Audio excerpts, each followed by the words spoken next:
बिस्मिल्लाहिर्रहमानिर्रहीम अस्सलाम वालेकुम। विज़न फॉर चैनल में सब दोस्तों को खुश आमदीद।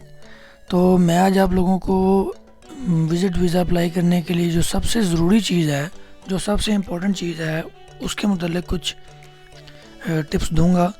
विज़िट वीज़ा अप्लाई करने के लिए सबसे इम्पोर्टेंट चीज़ है आपकी बैंक स्टेटमेंट। बाकी तो सारे डॉक्यूमेंट आप लोग बना सकते हैं, एट द स्पॉट बना सकते हैं आप लोग। 10 से 15 दिन में सारी चीज़ें मैनेज हो जाती हैं, लेकिन बैंक स्टेटमेंट आप लोगों को 3 से 4 महीने में मैनेजमेंट करनी पड़ती है उसकी, या आपको 6 महीने भी लग सकते हैं। तो उसके लिए मुझे काफ़ी ज़्यादा कॉल्स आ चुकी हैं, दोस्त मुझसे पूछ चुके हैं कि भाई ये बताएं कि बैंक स्टेटमेंट हम लोग किस तरह मैनेज कर सकते हैं, बैंक स्टेटमेंट किस तरह बनानी चाहिए ताकि उस पर वीज़ा मिले। तो देखें, मेरी वीडियो को एंड तक देखना है, बिल्कुल भी इसको सुनना है मेरी बातों को। ये आपको बहुत ज़्यादा फ़ायदा होगा इंशाल्लाह इन चीज़ों को सुनने से, ताकि कल को आप किसी और दोस्त की भी हेल्प कर सकते हैं। तो सबसे पहले तो मैं आपको ये चीज़ बता दूं कि बैंक स्टेटमेंट बनाने के लिए आप लोगों के पास अगर स्टार्टिंग में थोड़े से पैसे भी हैं तो उससे भी आप अपनी बैंक स्टेटमेंट बना सकते हैं, ठीक है।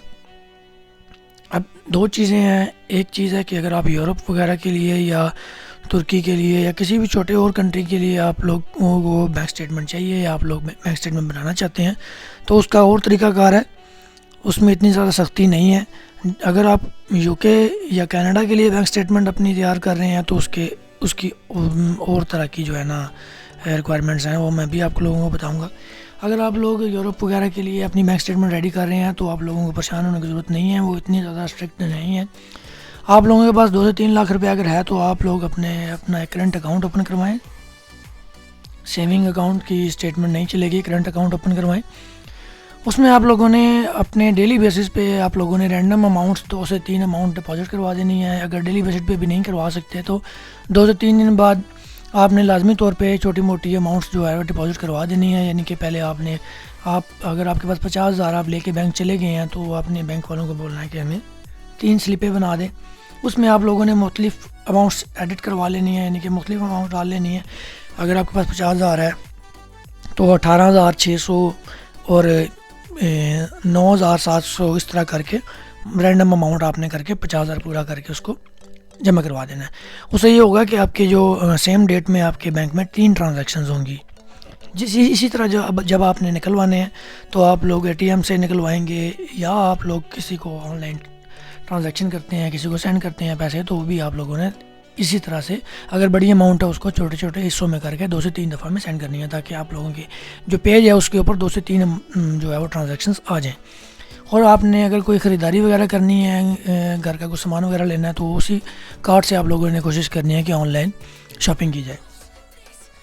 तो अगर आपके पास थोड़े पैसे भी होंगे तो आप उसको घुमा फिरा के कर सकते हैं। अगर आपने 3-4 लाख अकाउंट में कर लिया है इसी तरह करके, तो फिर आप लोग जब उसको निकलवाएंगे फिर उसके साथ कुछ और पैसे ऐड करके दोबारा जमा करवा दें, ठीक है। यानी कि अगर आपने 50,000 एक दफ़ा जमा करवा दिया है, फिर उसमें से 20,000 निकलवा लें और उसके साथ 30,000 और जमा करके 50,000 अगले टूर में आप दोबारा उसको जमा करवा दें। तो इससे आप लोगों की बैंक स्टेटमेंट इस तरह से बन जाएगी। तो जब आपने क्लोजिंग बैलेंस से रेडी करना है तो जब आपने वीज़ा फाइल करना है उससे पहले आप लोगों ने उसमें इसी तरह करके निकलवाना आप लोगों ने स्लो कर देना है, और बीच में जो है जमा करना आप लोगों ने ज़्यादा कर देना है। अब बैंक स्टेटमेंट का ये सिस्टम होता है कि यार देखें, आप लोगों ने जब एक बिज़नेस शो किया हुआ है अपना, या आप लोगों ने जॉब शो की हुई है, जॉब में तो आप लोगों की एक तनख्वाह है कि भाई आप लोग 25,000 रुपये मुलाजमत करते हो, या 30,000 रुपये या 50,000 रुपये। तो जब आपने वीज़ा ऑफिसर को लिखना है कि भाई हम लोग 50,000 रुपये मुलाजमत करते हैं, या हमारा हम बिज़नेस कर रहे हैं, उसमें से मंथली, मैं एक मिसाल दे रहा हूँ कि आपका मंथली प्रॉफिट 50,000 है, लाख भी हो सकता है, 2 लाख भी हो सकता है, 3 लाख भी हो सकता है। तो आपका मंथली प्रॉफिट 50,000 रुपये है। आपको समझाने के लिए सिर्फ ये एक एग्जाम्पल दे रहा हूँ कि अगर आपकी तनख्वाह 50,000 है या आपका प्रॉफिट 50,000 है, तो आप लोगों ने एम्बेसडर को बताना है कि भाई हमारा ये बिज़नेस है, ये जॉब है, उससे हम लोग 50,000 रुपया मंथली अर्न करते हैं, उसमें से हम लोग 10,000 रुपया खा लेते हैं, यानी कि हमारे अखराजात हैं, और बकाया 40,000 रुपया हम लोग जमा कर रहे हैं, मेरा इस अकाउंट में जमा होता है, यानी कि मैं नहीं निकालता। तो वो फिर आपने अपने अकाउंट से नहीं निकालना, ये उन कंट्रीज़ के लिए है, यानी कि यूके हो गया या कनाडा हो गया, इन कंट्रीज़ के लिए ये चीज़ ज़रूरी है कि आप लोगों ने अपनी बैंक स्टेटमेंट इस तरह से तैयार करनी है। आप लोगों ने 40,000 जमा कर देना है। फिर आपको वो वीज़ा फॉर्म में पूछेगा कि भाई आप कितने अरसे से काम कर रहे हैं। तो आपने अगर उसे बताना है कि मैं 5 साल से काम कर रहा हूँ, तो आपने ये देखना है कि 40,000 रुपये अगर मंथली हो तो 12 महीने का वो कितनी अमाउंट बन जाती है। तो अगर 12 महीने की वो एक अमाउंट बन रही है तो फिर वो सालाना कितनी बन जाती है। ये चीज़ आप लोगों ने देख लेनी है। तो ये चीज़ देखनी है कि आप अगर सालाना एक अमाउंट बन रही है, अगर आपने 40,000 रुपये मंथली आप सेव कर रहे हैं तो साल का आपका 4,80,000 हो जाएगा। तो 4,80,000 रुपये अगर आपने उसे बोला कि मैं 3 साल से या 5 साल से, हम फ़र्ज़ करते हैं कि आप बता रहे हो कि आप 5 साल से बिज़नेस कर रहे हैं, तो आपने 4,80,000 को 5 से ज़रब दे देनी है, तो आपका 24 लाख रुपये बनेगा। ठीक है, तो 24 लाख रुपये आपके अकाउंट में मौजूद होना चाहिए। 5 साल से अगर आप काम कर रहे हैं, बिज़नेस कर रहे हैं, तो 24 लाख रुपये आपके अकाउंट में मौजूद होना चाहिए। 24 लाख से आगे आप लोगों ने उसको 6 महीने की स्टेटमेंट देनी है।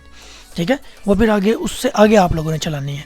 फिर अगर उसमें से ये चीज़ है कि आपने उसमें से कोई चीज़ ख़रीद ली है, यानी कि अगर आपकी पेमेंट उसमें नहीं है, तो आप उसे ये बताते हैं कि भाई हमारा इतनी अमाउंट बन रही थी, उसमें से हम लोगों ने घर ख़रीद लिया, गाड़ी ख़रीद लिया, मैंने ये चीज़ ख़रीद ली है, उसके डॉक्यूमेंट आपने साथ लगा देने हैं। तो ये यूके या कनाडा के लिए ये चीज़ होती है कि अगर आप कोई अच्छी ट्रांजैक्शंस करते हैं अपने अकाउंट से, तो आप लोगों ने उसकी स्लिप साथ लगानी है कि हमने 50,000 रुपये अपने अकाउंट से निकलवाया था, उसकी हमने ये चीज़ ख़रीदी है। हमने 2 लाख रुपये अपने अकाउंट में जमा करवाया था, तो उसकी हमने ये चीज़ बेची है, तो अपने अकाउंट में जमा करवाई है। तो इतनी कोई बड़ी चीज़ नहीं है, ये इजीली मेंटेन हो जाती हैं चीज़ें।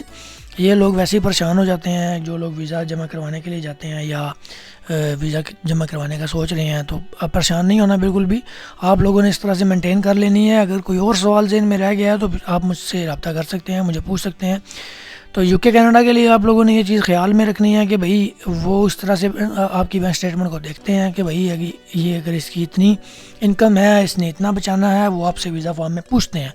ठीक है, तो आपने वो चीज़ बतानी है जो आप लोग उसको दे सकें, वेरीफाई करवा सकें। ठीक है, इसलिए आपने वीज़ा फॉर्म में वही चीज़ बतानी है जो चीज़ आप लोग बैंक स्टेटमेंट में उसे दिखा सकें। आप लोग इस चीज़ का वीज़ा फ़ाइल करते हुए ख़ास याद रखना है आप लोगों ने। यानी कि मेरे कहने का मकसद ये है कि आप लोगों ने यूके या कनाडा का वीज़ा अप्लाई करने के लिए 6 महीने पहले से ही उसकी तैयारी करके रखनी है। तो अगर आप यूरोप का वीज़ा अप्लाई करेंगे या कोई और छोटे किसी कंट्री का वीज़ा अप्लाई करना चाह रहे हैं, तो उसके लिए इतनी ज़्यादा आपको केयर करने की ज़रूरत नहीं है। वो लोग इतनी ज़्यादा डीपली नहीं देखते, बस आप लोगों ने छोटी सी इन आउट करते रहना है। ठीक है, थोड़ी बहुत इन आउट करके आपने क्लोजिंग बैलेंस से उसको 7 से 8 लाख का दे देना है। उसको बता देना है कि भाई हमारा ये क्लोजिंग बैलेंस है, हम ये बिज़नेस कर रहे हैं, हम इससे ये अर्निंग करते हैं और हम इसको यूटिलाइज़ करते हैं। हम इस अकाउंट को as a business account business activities के तौर पे यूज़ करते हैं। अगर उसमें ज़्यादा पैसे आप करवा सके जमा तो ये भी बेहतर है। ठीक है, तो आज के लिए बस दोस्तों इतना ही है। अगर किसी भी किस्म की कोई और हेल्प की ज़रूरत पड़े, इस सिलसिले में कोई आपके माइंड में कोई सवाल जवाब हों, तो आप मुझसे रब्ता कर सकते हैं, मुझे आप मैसेज कर सकते हैं। एक और चीज़ है, वो मैं नेक्स्ट वीडियो में बताऊंगा कि जिन दोस्तों के पास बैंक स्टेटमेंट नहीं होती वो किस तरह से वीज़ा अप्लाई कर सकते हैं। वो मैं आपको इंशाल्लाह 2-4 रोज़ में नेक्स्ट वीडियो बनाऊंगा। उसमें मैं आपको बताऊंगा कि अगर आपके पास बैंक स्टेटमेंट है ही नहीं है, आपके पास पैसे है ही नहीं है, तो आप वीज़ा अप्लाई कर सकते हैं कि नहीं, वो मैं आपको नेक्स्ट वीडियो में बताऊँगा। मेरी वीडियो देखने का, सुनने का, दोस्तों के साथ शेयर करने का बहुत बहुत शुक्रिया। आइंदा भी मेरी वीडियोस को अपने दोस्तों के साथ शेयर करें ताकि किसी और की हेल्प हो सके, किसी और को मेरी वीडियो से मदद मिल सके। अल्लाह हाफ़िज़।